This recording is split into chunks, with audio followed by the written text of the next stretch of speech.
speak of that we all come from? Is this God?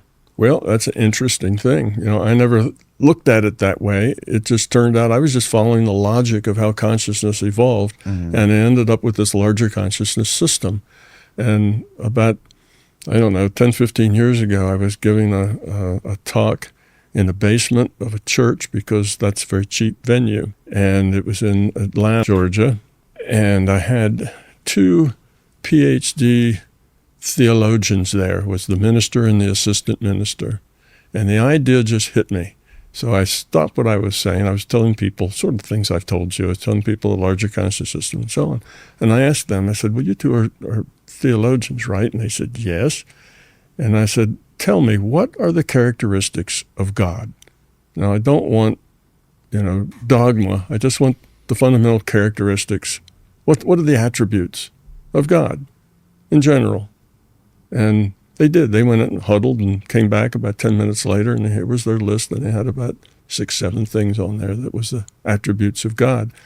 Every one of them was an attribute of the larger consciousness system. And when I didn't expect that. I thought maybe 1 or 2 or 3 might be, but all of them were. And after that, I started thinking about it. Well, this model has also derived God. What is God? Where does it come from? Well, it's the larger consciousness system. It's the source of everything. Oh, yes, we are created in its image. We're little pieces that are the same piece of consciousness with memory and processing and whatever. We're virtual machines inside the larger machine, and it all kind of fell together. That's what most people talk about when they talk about God, functionally, the attributes. But now, the larger conscious system isn't perfect. It's not supernatural. It's natural. It doesn't know everything all the time, but it can know everything, but it has to focus its intention. It has to focus here or focus there. And if it focuses everywhere at once, then it doesn't get the fidelity that it does if it focuses various places. So it's a consciousness system. And then that says that it has all those same functions that we ascribe to God.